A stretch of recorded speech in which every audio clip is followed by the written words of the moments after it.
अस्सलाम वालेकुम, कैसे हैं आप? उम्मीद है सब ठीक ठाक होंगे, खैरियत से होंगे। आज का लैंग्वेज पॉइंट नहायत इम्पोर्टेंट, किसी भी तरह से बिल्कुल भी इग्नोर करने वाला नहीं है। ज़रा भी गुंजाइश नहीं बचनी चाहिए कि आप कहें कि मुझे इसमें थोड़ी कन्फ्यूजन है। नो डाउट ये बड़ा ही कॉम्प्लिकेटेड आपके लिए साबित हो सकता है, लेकिन स्टिल किसी भी तरह इग्नोर नहीं किया जा सकता, क्योंकि HSK 3 में भी और HSK 4 में भी जो आपने सीक्वेंस सीधा करना होता है, बड़े ही ज़रूरी वो मार्क्स होते हैं, क्वेश्चन बहुत ही इम्पोर्टेंट होते हैं।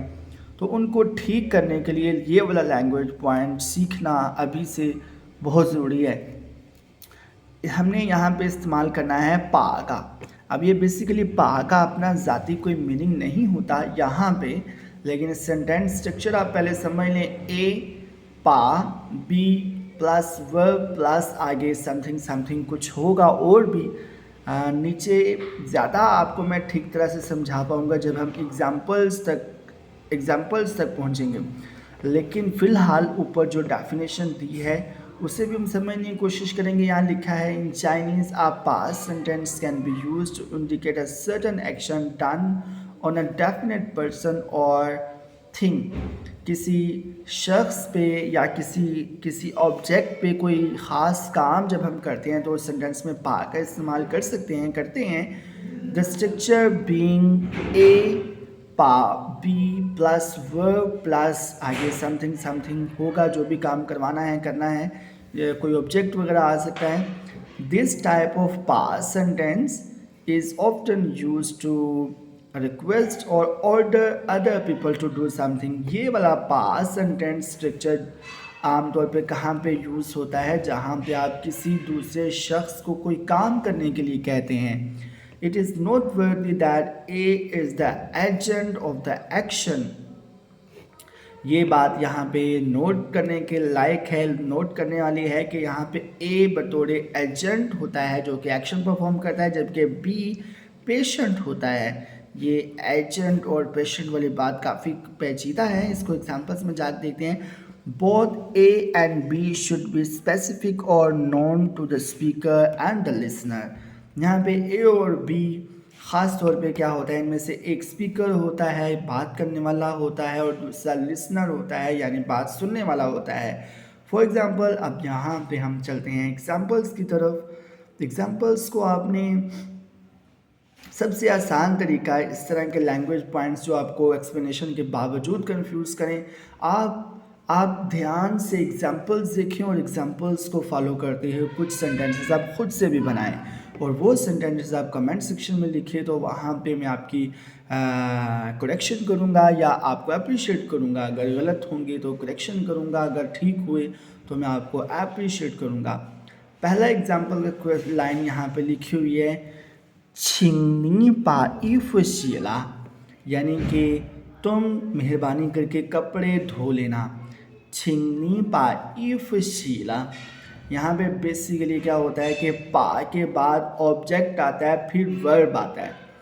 आम रूटीन में आप देखें, नोट करें कि आम रूटीन में पहले वर्ब आता है, बाद में वो ऑब्जेक्ट आता है जिस पे वो काम हो रहा होता है। लेकिन जब पास्ट सेंटेंस स्ट्रक्चर होता है तो पा के बाद पहले ऑब्जेक्ट आ जाता है, बाद में वर्ब आता है। जैसे कि आमतौर पे कपड़े धोना होगा शी ईफो, लेकिन पा की वजह से यहाँ पे ईफो यानी ऑब्जेक्ट पहले आ गया है, वर्ब बाद में आ गया है। सिर्फ आप इस बात को समझ लें तो ये वाला लैंग्वेज पॉइंट आपको बिल्कुल समझ आ जाएगा। और सीक्वेंस सीधा करने वाले जो क्वेश्चंस हैं जिसके 3-4 में बड़े इंपॉर्टेंट, उनमें से ये वाला पैटर्न अक्सर स्टूडेंट्स को कंफ्यूज करता है, वो आपका दुरुस्त हो जाएगा। सेकंड नंबर पे है 帮我把这本词典还了, यानी कि help me to return this dictionary again. सिर्फ आप फोकस रखें कि वर्ब आमतौर पे क्या होता है, 还词典 या फिर 还这本词典 टू रिटर्न दिस डिक्शनरी। लेकिन पा की वजह से क्या हुआ कि ऑब्जेक्ट 这本词典 ये पहले आ गया और 还了 ये बाद में आ गया। सिर्फ आप ये चीज़ को नोट कर लें सिंपल, कि जब पा सेंटेंस में होगा तो पहले ऑब्जेक्ट आएगा, बाद में वर्ब आएगा। तीसरी एग्जांपल यहाँ पे लिखी हुई है, नी पा तंग क्वाल लबा, यानी कि तुम लाइट बंद कर दो। अगेन देखें, तंग ऑब्जेक्ट है जिसको बंद करना है, ऑफ करना है। ऑफ करना यहाँ पे वर्ब है जो कि आम हालात में पहले आता है, क्वांतंग क्वांतंग ऐसे होना चाहिए, लेकिन पा की वजह से ऑब्जेक्ट पहले आ गया है और क्वान यानी वर्ब बाद में चला गया है। मैं रिपीट कर देता हूँ फिर से कि जब पा आप सेंटेंस में देखें तो पा के बाद ऑब्जेक्ट आएगा। आपके सेंटेंस के अंदर जो भी कोई ऑब्जेक्ट मौजूद है वो ऑब्जेक्ट आएगा और उसके बाद में कौन आएगा, यानी वर्ब आएगा, जो भी वर्ब है सेंटेंस के अंदर। नंबर 4 पे अगेन वही चीज़, वो पापा दा शंग वांगला। क्या किया, अब यहाँ पे ऑब्जेक्ट क्या है, फादर्स बर्थडे। पापा दा शंग ये पहले आ गया और वांगला ये वर्ब ये बाद में आया। पा के बाद सेंटेंस के अंदर मौजूद ऑब्जेक्ट आएगा और ऑब्जेक्ट के बाद आएगा वर्ब। अब आगे अगर यही पा के साथ नेगेटिव सेंटेंसेस हों या उसमें कोई मॉडल वर्ब्स हो तो वो जो भी कोई मॉडल वर्ब या नेगेटिव है वो पा से पहले आएगा। अगर नेगेटिव है या कोई और मॉडल वर्ब है तो वो पा से पहले आएगा। इसकी भी एग्जांपल्स हम देख लेते हैं। नंबर 5 पे लिखा है नी मे पाशु के वो, यानी कि तुमने मुझे बुक नहीं दी।